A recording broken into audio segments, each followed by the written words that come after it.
Hey, what's up guys, and good to see you again. I don't know if you've heard about President Trump's newly announced $5 million golden visa, but if you're in the United States, it very much has to do with you, the US economy, and the future relations with the United States and some major countries, including India and China. So in today's video, we're going to be discussing kind of the old gold visa, which is known as the EB5, as well as the employment-related visa, the H1B. From there, we're going to introduce the golden visa and how it aims to fix the issues with the EB5 and the H1B visas. And we'll also discuss some of the downsides associated with golden visas worldwide and take a look at whether or not President Trump can even legally change the EB5 program in the short term. So from my understanding, this new golden visa is really a hybrid of the H1B visas and the EB5 visas, both of which were created in 1990 in the Immigration Act. And so the H1B is really a non-immigrant work visa that allows immigrants to come and work in the US, but the point is really to allow skilled workers to join the US workforce, particularly in high-tech fields, medical, engineering, computer science, things of this nature, to fill in the shortage of American workers that could do these jobs. And as a result, you see the overall conception of immigrant workers go from that of kind of like a low-wage, low-skill, migrant worker type identity to that of a much more high-level Silicon Valley computer programming kind of idea. And some major keys to note are that basically companies themselves have to apply, recognize, and sponsor the visa applications for their potential employees themselves. Currently, there's a, I believe, 65,000 limit for these H-1B visas, with an additional 20,000 per year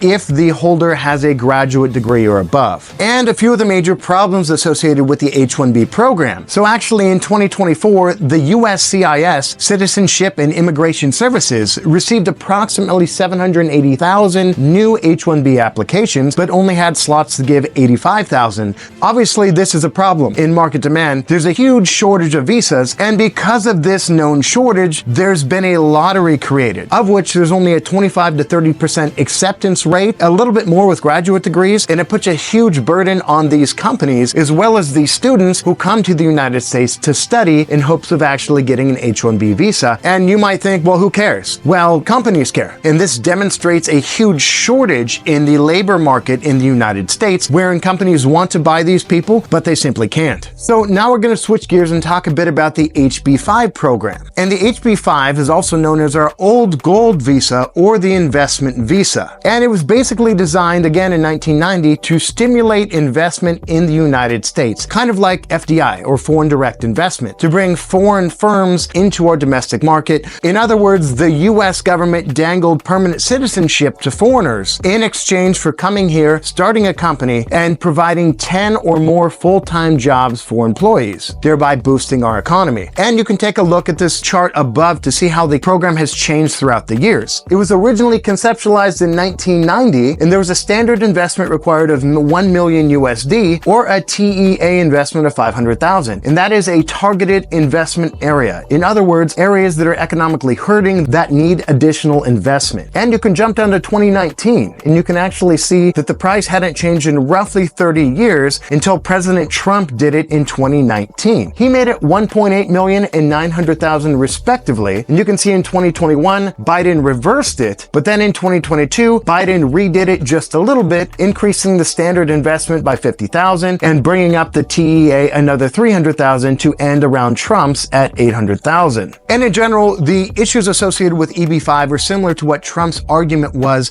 for changing the price in 2019. And basically, it's just not ran very effectively. It could do a lot better, both in terms of assuring people get visas in a timely manner, but also assuring that the business and employment goals are met on the other end. In addition to that, there was known abuse, basically gerrymandering or changing the boundaries of known TEA zones, basically making nicer areas look worse so that you can more cheaply invest in those areas, which basically attracts people that want to get the benefits of the program without actually building a company or adding to the employment of an area. And definitely the biggest issue was that the price was not adjusted for inflation for almost 30 years. For instance, if the price was adjusted to inflation today, it would be approximately $2.5 $5 million. And because the price was severely undervalued, there's a severe shortage, with more people wanting it than are able to get it. In fact, the estimates are roughly 250,000 EB5 visas in arrears, or approximately a 10-year wait. So considering that, along with a large and growing budget debt in this country, you might think that President Trump might have something up his sleeve like he did in 2019, and that's precisely where the golden visas would come into play. Trump announced during his cabinet meeting that there would be this new $5 million golden visa available for people to purchase. In fact, he said it was due to roll out in mid-March, but it's not quite here yet. And basically, it's to mimic other countries' gold visa programs that we see around the world. In fact, I think Australia did it in the 1980s. I think Canada's first one was in 1986. We had our first gold visa in the EB5 in 1990, and usually they're either related to real estate investment, company and employment creation, or just super high net worth individuals that bring their money, assets, and living and taxes into the new country. And from my understanding, the gold visa would propose quite a number of good solutions to the market issues we see both with the H1B and the EB5 visas. For the H1B or the employment lottery visas, rather than have to go through the issues and bureaucracy of applying for their proposed worker, countries could directly buy these visas. They're nominally listed at $5 million, but we're not sure how this might actually change in the future, if they could sponsor more than one with one visa, or how it's going to look. And this is particularly relevant to both India and China. In the decade of 2007 to 2017, India received approximately 62% of the H1B visas issued globally, with China coming in at a large second at 8.7%. And in fact, in 2024, the H1B visas issued to India amounted to about 72% of the total, wherein China increased to about 12%.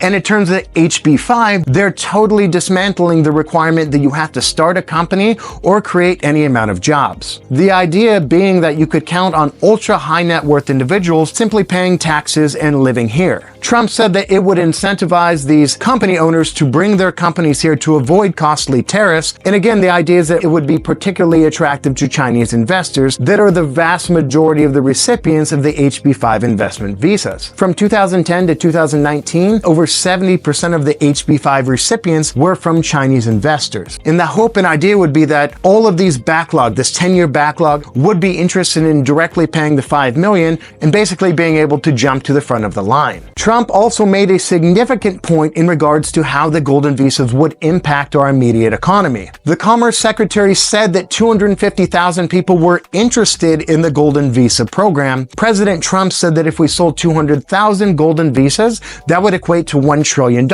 And this is true mathematically, but how likely it is we'll go into a bit later. It really depends on the elasticity of demand, which means at a set price, there's a set demand, and as price increase, we generally see that people want less of it and demand goes down. How severely this will affect it, we have yet to see. We do know that in general that we're going to have an overall better quality of firms with better employees that have better R&D, better high-tech, AI, this type of things to be more competitive on a global stage. Additionally, with more foreign firms entering the domestic market to avoid tariffs, you're going to see a technology share, and you're going to see prices go down generally for a lot of the consumer goods we enjoy. And all of this sounds wonderful, right? But the question is it too good to be true? For instance, in regard to the claims about the income Trump made about the golden visas, okay, the math works out. If you sell 200,000, you get 1 trillion.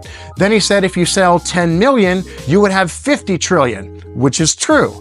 Again, that sounds great, but is it likely? And I would say no, not very likely. According to a World Wealth Report done by Capgemini in 2023, I think there's approximately 1.6 million people globally that have a net worth between 5 and 30 million. And if there's only 1.6 million, even if all of them did it, which is unlikely, you'd still fall drastically short of the 50 trillion that Trump suggested. To put it in perspective, the UAE was the #1 issuer of golden visas in 2023. And I think they sold something like 160,000 of them, and this equated to about 80 billion of income. So with the #1 country making about 80 billion, us even making the lower end estimate of $1 trillion of selling 200,000 of them seems a bit unlikely. There's a growing pool of millionaires in the world, so it's hard to say, but I think that's definitely on the optimistic side of things. So one of the major concerns these countries issuing golden visas have encountered is the type of people that this incentivizes to come. Not that they're all bad, but oftentimes you find people related to money laundering, financial crimes, politically exposed people, people, just bad characters in general. Trump addressed this in the cabinet meeting. There definitely would be a robust vetting process, not barring entire countries, but going case by case. Everyone who loves America or has the capacity to love America